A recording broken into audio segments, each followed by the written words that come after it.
అంతకుముందు కూడా నా దగ్గరికి వచ్చి చాలా మంది నాయకులు బెదిరిస్తున్నారు.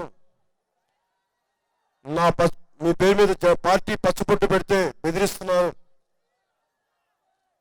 ఇప్పుడు ఇంటికి వెళ్తే కొడతామని అంటా ఉన్నారు. వాళ్ళు ఎవరైనా కానీ నేను చెప్తున్నాను సభాముఖంగా, మీరు రెచ్చగొడితే, మా కార్యకర్తల మీద చెయ్యి వేస్తే,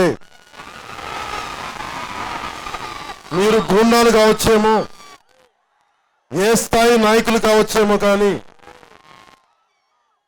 అధికార యంత్రాంగాన్ని కొమ్ము కాసే వ్యక్తులు కావచ్చేమో, కానీ